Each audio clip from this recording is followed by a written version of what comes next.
안녕하세요. 김태훈의 현명한 투자자 방송 시작하겠습니다. 오늘은 K배터리주에 대해서 좀 알아보겠는데요. 작년 2022년 기준으로 봤을 때 연간 그 글로벌 전기차용 배터리 사용량, 즉 채용량을 보게 되면 중국의 CATL이 세계 1위를 세계 시장 점유율 37%로 2022년 그 세계 1위를 차지했습니다. 그리고 2위는 우리나라 LG 엔솔, LG 에너지 솔루션이 13.6%로 2등을 했죠. 3등도 중국 BYD입니다. 이 업체가 13.6%, LG 엔솔과 동률로 그 3등을 했는데요. 4등은 일본 파라소닉. 이 파라소닉은 그 미국 테슬라에 주로 전기차 배터리를 납품하고 있습니다. 그래서 7.3% 정도 차지했고요. 그 다음이 SK그룹의 SK온, 그 다음이 삼성 SDI였습니다. 근데 이런 이 순위가 올해 들어와서 더 바뀌게 되는데요. 역시 부동의 1위는 중국 CATL입니다. 중국 시장을 배경으로 하고 있고, 2위로 올라선 데가 중국 BYD죠. BYD는 자체적으로 전기차를 만들어 판매하고 있기 때문에 자체 전기차 판매량이 늘어날수록 BYD의 전기차 배터리 채용률은 더 올라가게 됩니다. 그리고 LG 엔솔은 3위로 내려앉았죠. 이 3위로 내려앉은 데는 그 미국의 인플레이션 감축법에 따라서 현대자동차의 그 현대차와 기아의 전기차들이 미국 시장에 본격적으로 판매가 될 수 없는, 즉 미국 정부로부터 전기차 보조금을 받을 수 없는 상황이 발생하면서 이렇게 시장 점유율이 줄어들게 된 결과가 됐습니다.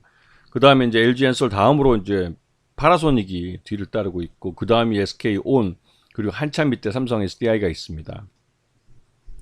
이 미국 인플레이션 감축법 IRA는 윤석열 정부 초기에 그 미 대통령 조 바이든이 우리나라 왔다 갔을 때부터 시장에 알려진 법안이고, 이 그러니까 미국이 중국을 견제하기 위해서 만들어낸 법률이면서 또 한편으로 미국 내에 전기차를 제조하는 이 제조업 공급망을 재편한다는 의미에서 미국의 제조업 부활의 신호탄이라고 할 수가 있습니다. 근데 이에 대해서 우리나라 전기차 업체들이 가장 큰 타격을 받을 거기 때문에 주미 한국 대사관에서 우리나라 정부에 그 여러 차례 이 경고를 했죠. 여기에 대해서 대비를 해야 한다고, 통상 대비를 해야 된다고 했는데 윤석열 정부는 아무것도 안 했습니다.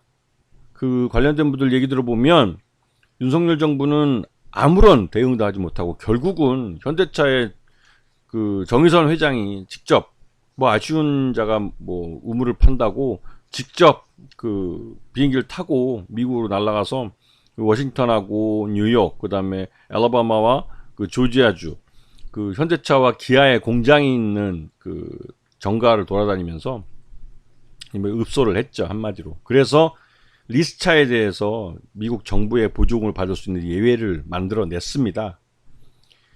그 결국은 윤석열 정부가 해야 되는 이 통상 문제에 있어서 아예 기업에 이 문제를 전담시켜버리고 빠져버리면서 그 대한민국 정부는 이 전기차 시장, 우리 기업들이 갖고 있던 전기차 시장을 지키는데 완전 실패했습니다.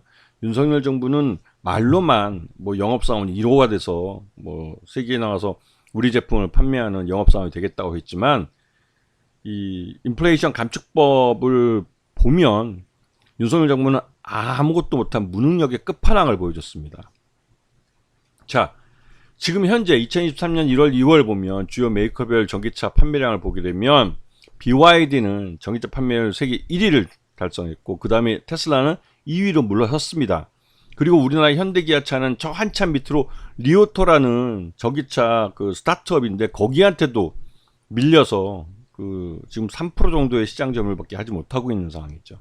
이런 식으로 되면 미래 전기차, 그러니까 미래 시장이죠. 미래 시장을 우리 현대기아차는 잃어버리게 되는 것이고, 결국은 그 이는 일자리가 사라지는 것으로 귀결될 수 있습니다. 자, 지난 1월, 2월 국가별 전기차 판매량 및 비중을 보게 되면 중국이 부동의 1위고 미국이 그 한 반 정도 되는 2위를 달리고 있고 독일이 3위를 차지하고 있습니다. 거기에 비해서 우리나라는 3만 대밖에 판매하지 못했는데 이게 모두 현대차와 기아의 전기차들이 대부분입니다. 그만큼 우리나라는 내수 시장이 작기 때문에 글로벌 시장을 배경으로 해서 물건을 만들어서 팔아야 되는데요. 그러다 보니 이 우리나라 정부가 이 통상 문제에 있어만큼은 먼저 나서서 좀 이 교통 정리를 해줘야 되는 문제가 있습니다. 그런데 미국의 인플레이션 감축법이 통한 걸 보고 유럽도 이 미국의 인플레이션 감축법과 같은 그 규제 장벽을 만들려고 하고 있습니다. 여기에 대해서 또 윤석열 정부는 아무런 대응도 못하고 있는 무능력의 끝판왕을 보여주고 있죠. 자, LG 엔솔의 지난 2분기 실적 기준으로 봤을 때 적정 주가는 한 45만 원 정도로 평가됩니다. 지금은 50만 원대 지금 초반에 지금 머물러 있는데요. 지금 2분기 실적과 같이 이런 저조한 실적이 계속 이어질 경우에는 아마 45만 원대까지로 주가가 흘러내릴 가능성이 큽니다. 왜냐하면 현대차의 미국 전기차 공장이 가동이 되려면 내년 상반기 이후에나 가능할 것이고, 그때까지는 그 LG 엔솔이 주력으로 납품하는 현대차의 전기차들이 미국 시장에서 힘을 못 쓰기 때문에 이게 문제가 되는 거죠. 특히나 이제 중국 시장 같은 경우는 중국의 전기차 업체들과 경쟁해서 그 LFP 배터리 측면에서는 우리 전기차 배터리 업체들이 그 후발주자이기 때문에 좀 가격 경쟁력이나 이런 부분에서 밀리고 있습니다. 이런 부분을 좀 봐주셔야 될 것 같고요. 그리고 SK 이노베이션 같은 경우는 SK 온을 100% 자회사를 갖고 있는데, 이게 이제 예전에 LG 화학과 LG 엔솔이 그 분리되면서 법인 분리되면서 이제 LG 엔솔이 상장을 했고, 이에 따라서 물적 분할을 통한 그 상장이 최대주주만 이뤘고 그 LG 화학 소액주주에게 큰 피해를 줬다는 사회적 비난과 또 대선 과정에서 이에 대해서 대선 후보들이 이러한 그 불공정한 그 매매가 이루어지지 않도록 규제를 하겠다 해서 이 SK 이노베이션은 그 물적 분할까지 해놓고 SK 온을 상장시키지 못하고 눈치만 보고 있는 상황입니다. 이제 궁색하지만 SK 온 그 일부 지분을 SK 이노베이션 주주들에게 갖게 하는 방식으로 해서 SK 온의 상장을 추진하려고 하고 있죠. SK 온을 그 LG 엔솔처럼 분리 상장해서 그 상장을 시키지 않으면 SK 이노베이션은 끝까지 SK 온의 그 투자비를 혼자서 감당을 해야 됩니다. 아시다시피 SK 이노베이션도 지금 어려운 사정이고 SK 그룹 전체가 진짜 어려움에 빠져 있는 상황이라 그렇게 그 대규모 자금을 장기간에 투자하기는 굉장히 어려운 상황이죠. 지금 SK 하이닉스 같은 경우도 대규모 적자를 내고 있는 상황이라 조만간 자본 잠식에 빠질 가능성도 있기 때문에 SK 온에 대한 그러니까 그 상장은 그 어느 때보다 필요해진 상황입니다. 그래서 어떤 식으로든 SK 온을 분리해서 상장시킬 가능성이 큰 상황이죠. 자, 삼성 SDI는 오히려 현대차와 기아가 미국 시장에서 지금 제대로 판매를 하지 못하는 것에 대해서 전화위복이 된 상태이기도 한데요. 왜냐하면 어차피 삼성 SDI는 현대차와 기아에 거래를 하지 않았습니다. 안 했다는 게 아니라 거래를 하지 못했죠.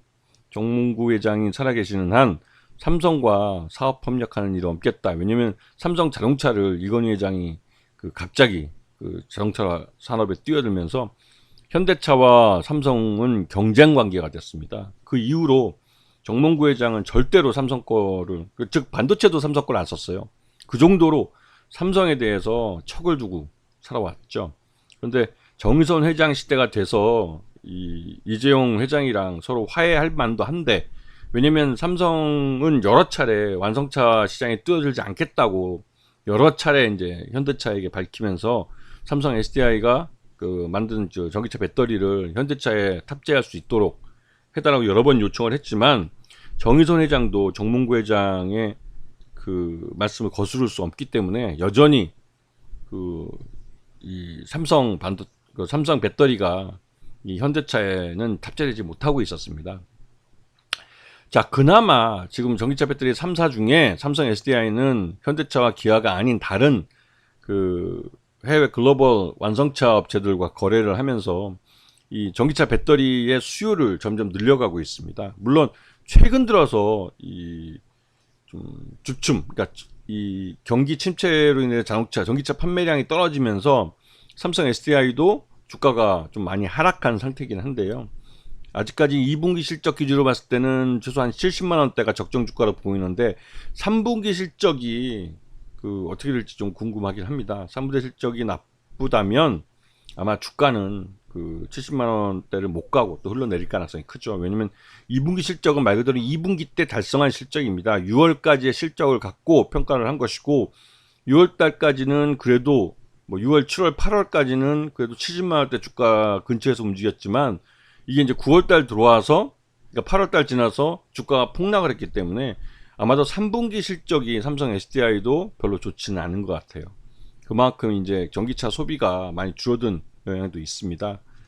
그런 측면에서 삼성 SDI도 지금 주가가 많이 흘러내렸기 때문에 3분기 실적이 부진하게 나올 가능성이 있다는 부분을 좀 염두에 두셔야 될 것 같습니다.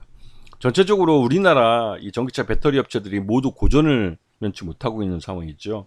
이런 상황의 가장 큰 문제는 윤석열 정부가 미국의 인플레이션 감축법을 제대로 대응하지 못한 면이 있기 때문이었습니다. 이 우리나라가 특히 우리나라 현대차와 기아가 주 타겟이 되었고 이러한 통상의 문제는 정부가 나서줘야 됩니다. 그런데 우리 정부인 윤석열 정부는 진짜 무능의 끝판왕을 보여주고 있었어요.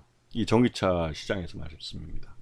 결국은 이제 우리나라 이 전기차 배터리 업체들이 중국 업체들한테 추월당해서 점점 뒤로 밀려가고 있는 상황이라 자칫하다가는 우리가 미래의 먹거리라고 할 수 있는 전기차 시장에서 우리 기업체들이 그 시장 점유율이 점점 쪼그라들다가 결국은 LG전자가 스마트폰 시장에서 쫓겨나듯이 중국 업체에 등 떨밀려서 쫓겨날 수도 있다는 불안감이 커지고 있습니다. 이 윤석열 정부의 무능이 만들어낸 결과이기도 하죠. 이런 부분들을 잘 감안하셔서 이 전기차 배터리 시장을 그 투자 여부를 결정하시는 게 좋을 것 같습니다. 자, 오늘 방송 여기서 마치겠습니다. 감사합니다.